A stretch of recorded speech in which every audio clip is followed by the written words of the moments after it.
I never planned to ruin my mother's wedding, but when your future stepsister calls you nobody in front of the entire family, sometimes the perfect revenge comes with a property deed. Before I tell you how I turned their dream wedding venue into their worst nightmare, let me know in the comments if you've ever been dismissed by someone who had no idea who you really were. Hit that like button if you believe karma comes with a real estate portfolio. This story is for you. My name is Olivia Morgan, and at 28 I was living what appeared to be two completely separate lives. To my mother and her new family, I was the disappointing daughter who did something in real estate and couldn't afford a decent car.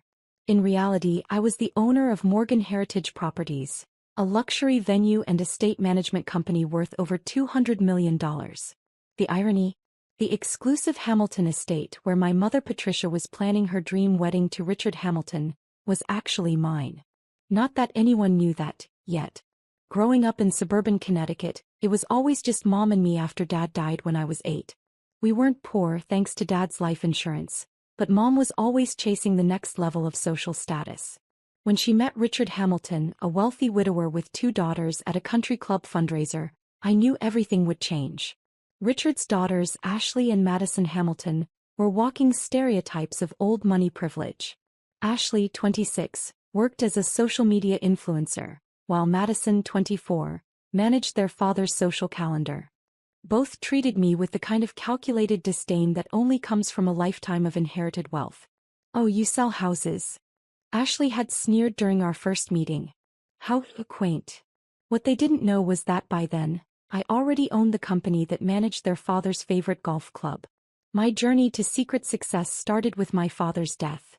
While Mom threw herself into social climbing, I found comfort in studying the one thing Dad had loved most, historic properties. He'd been a restoration architect, and his old books became my escape. "Your father saw the soul in old buildings," my godfather, Marcus Sullivan, told me during one of our regular visits. As Dad's best friend and business partner, he became my mentor after Dad died. He could see past the decay to the potential underneath. It turned out I had inherited that vision. By 16, I could spot a property's hidden value better than most professional developers. Marcus noticed and started teaching me everything he knew about real estate investment and property management. "Your mother wants you to focus on college applications," he said during my senior year of high school, "but I have a different proposition." That proposition changed my life. Marcus had been quietly building a property management empire, and he saw in me the successor he'd never had. While Mom thought I was heading to state college with a partial scholarship, I was actually entering an intensive apprenticeship in luxury property development. "Learn everything," Marcus insisted. "Start from the ground up. Understanding every aspect of this business will be your greatest advantage." So I did. I worked as a housekeeper in luxury venues, learning what high-end clients really wanted. I trained with groundskeepers, understanding estate maintenance from the soil up. I shadowed event planners, absorbing the intricacies of the luxury venue business. All while taking online business classes and building a network that would later become invaluable. By 23, I had earned my first million through clever property flips that Marcus helped me structure. By 25, when Marcus was ready to retire, he sold me his company for a fraction of its worth, with one condition. "Keep your success quiet," he advised. "In this business, being underestimated is an advantage." I took his advice to heart, maintaining a modest appearance while building my empire. Mom remained blissfully unaware, too caught up in her social climbing to notice that my little real estate job was actually a growing fortune. Then came the Hamilton estate. I'd had my eye on the historic property for years. A stunning 50-acre estate with a Georgian mansion that had hosted New England's elite for generations. When it came on the market due to the owner's bankruptcy, I acquired it through one of my holding companies, renovated it to perfection, and turned it into the most exclusive wedding venue on the East Coast. So when Mom called, bubbling with excitement about her engagement to Richard Hamilton and their plans to marry at the most perfect venue in Connecticut, I had to bite my tongue. "We're having the wedding at the Hamilton estate," she gushed. "Richard's family used to be close with the previous owners, so he's sure they can get us a good rate from whoever owns it now." I managed to keep my voice neutral. "That's nice, Mom. I've heard it's beautiful."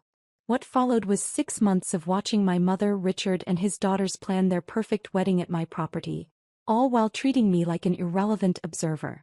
The breaking point came during the wedding planning weekend, 3 months before the big day. The entire extended family had gathered at the estate for a detailed venue tour and planning session. I arrived late, deliberately, driving my old Honda Civic that I kept specifically for family appearances. Ashley and Madison were already holding court on the grand staircase I had personally designed. "Oh look," Madison announced loudly as I walked in. "The real estate agent finally made it." "Actually," I started to correct her, but Mom cut me off. "Olivia, darling, couldn't you have dressed more appropriately? This is an important day." I looked down at my simple black dress, which probably cost more than Ashley's entire designer outfit. Not that they'd recognize the subtle luxury brand. Richard's mother, Elizabeth Hamilton, swept over to join the conversation. Now, Patricia. Not everyone understands proper attire for such venues. Perhaps your daughter could help the staff with arrangements, since she has experience in property matters." Before I could respond, the estate's manager, Sarah Collins, appeared in the foyer. She froze momentarily upon seeing me. After all, I signed her paychecks, but caught my subtle head shake. "Welcome to Hamilton Estate," she began her usual introduction. "We're honored to host such a prestigious event." Yes, Ashley interrupted. "Daddy already told us about his family's history here. This is practically our second home." Sarah's eye twitched slightly. If they only knew who really owned their second home. The final straw came during the wedding planning meeting in the grand ballroom. As the family discussed seating arrangements, Madison turned to Mom with a concerned expression. "Where are we seating Olivia? She's not going to be at the family table, is she?" "She's nobody," Ashley declared dismissively. "Just seat her with the vendor staff, since that's basically her level anyway." The room fell silent, waiting for my mother's response. And in that moment, when she simply continued discussing flower arrangements as if she hadn't heard the insult to her only daughter, I made my decision. Looking around the ballroom I had personally renovated, at the crystal chandeliers I had sourced from Venice, at the antique mirrors I had restored by hand, I knew exactly how this story would end. "Sarah," I called out quietly, "could you bring me the venue's property documents?" "All of them." Sarah met my eyes across the room and smiled. "Of course, Ms. Morgan. Right away." The real show was about to begin. The room buzzed with activity as Sarah left to retrieve the documents. My mother and the Hamiltons continued their planning, completely oblivious to the bomb I was about to drop. "The minister will begin the ceremony here," Richard's event planner gestured grandly. "Then the reception will flow through these historic halls that have hosted New England's finest families for generations." Ashley smirked in my direction. "Some of us understand the significance of such venues. Others, well, they're just lucky to be invited." I watched Sarah return with a leather portfolio bearing my company's discreet logo. Inside were the property deeds, renovation permits, and historical documentation, all bearing my name or my company's. "The paperwork you requested, Ms. Morgan," Sarah said formally, loud enough for everyone to hear. Madison laughed. "Why would she need to see property paperwork? Unless she's parking cars for the wedding." Elizabeth Hamilton, ever the family matriarch, stepped forward with a concerned frown.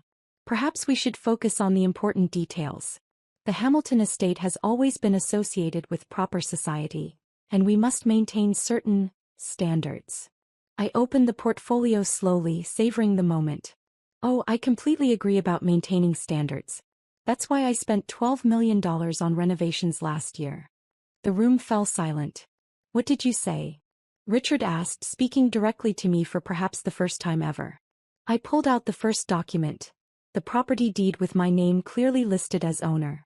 I said I spent $12 million renovating my property. The new ballroom chandeliers alone were $400,000. Mom's face had gone pale. "Olivia, what are you talking about?" "It's quite simple," I replied, laying out more documents on the antique table I'd imported from France. "I own the Hamilton estate. In fact, I own 12 other luxury venues across New England, but this one is special. It's my flagship property." Ashley lunged for the papers, her designer heels clicking on the marble floors I'd sourced from Italy. "This is impossible. Daddy, tell her this is impossible." Richard adjusted his glasses, lawyer instincts kicking in as he examined the documents. "These appear to be legitimate. But how?" Would you like to see the company financials as well? I offered, nodding to Sarah, who produced another folder. Morgan Heritage Properties owns over $200 million in luxury estates and venues. This property alone generated $8 million in revenue last year. Elizabeth Hamilton sank into a nearby chair, a restored 18th century piece that had cost me $50,000. But your car, your clothes, are chosen specifically to maintain a certain image, I completed her thought. It's amazing how much people reveal when they think you're nobody. Mom stepped forward, her hands shaking. All this time, your little real estate job is actually a luxury property empire? Yes. I turned to Madison and Ashley. By the way, that second home comment, technically, you've been trespassing on my private property every time you've visited without proper booking. The color drained from their faces as the implications sank in. But the wedding, Mom whispered. We've already sent invitations. Ah yes, the wedding. I picked up their planning folder. Let's discuss that, shall we? You've booked my most exclusive venue through standard channels, claiming a family connection that doesn't exist, while treating the actual owner like service staff. Richard, ever the businessman, tried to take control. Surely we can come to some arrangement. Like what? I asked pleasantly. Special treatment for the family that called me nobody, and suggested I park cars at my own estate. Sarah stepped forward with another document, the venue's standard contract. Ms. Morgan, shall I review the terms regarding client conduct and venue respect policies? Please do, I smiled. Pay special attention to the cancellation clauses. As Sarah read out the strict behavior and respect requirements that I'd personally written into every contract, I watched the Hamilton family's perfect wedding plans crumble in real time. Ashley attempted one last power play. Daddy, just buy the property. She's clearly not qualified to manage something of this caliber anyway. I laughed then, actually laughed out loud. You think your father can afford this estate? The Hamilton estate alone is valued at $45 million. And it's not for sale at any price. But your car. Madison sputtered. Your clothes. I pulled out my phone and pulled up my private garage collection. You mean the Honda I keep for family visits? Would you prefer I arrived in the Bentley? Or maybe the vintage Aston Martin?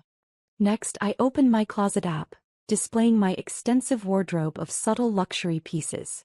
As for my clothes, this simple black dress costs more than your entire wedding budget. I just prefer understated elegance to obvious labels.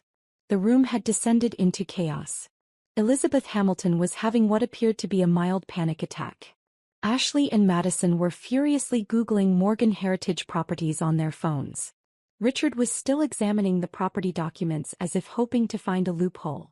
And my mother stood in the middle of it all, finally seeing me clearly for perhaps the first time in 20 years. Why didn't you tell me? She asked quietly. Would you have believed me? I countered. Or would you have been too busy trying to impress the Hamiltons with their fake family connection to this estate? Sarah cleared her throat delicately. Ms. Morgan, shall I inform the staff about potential changes to the wedding arrangements? I looked around the room. My room in my estate filled with people who had dismissed and underestimated me for months. No, I said finally. Not yet. First, I think it's time for a proper tour of my property. Let me show you exactly what nobody has built. The revelations were far from over and I was just getting started. The tour that followed was a masterclass in elegant revenge. I led my stunned family group through the estate, detailing every renovation, every custom feature and every million-dollar decision I'd made. This wallpaper, I explained, running my hand along the silk-covered walls of the main hall, was hand-painted in Paris. $200,000 for this wing alone. Madison, remember when you said it looked tacky and nouveau riche? The artist actually created it specifically for British royalty. Madison had the grace to blush. Ashley, however, wasn't quite ready to surrender her perceived superiority. Anyone can spend money, she sniffed. It doesn't mean you understand true elegance.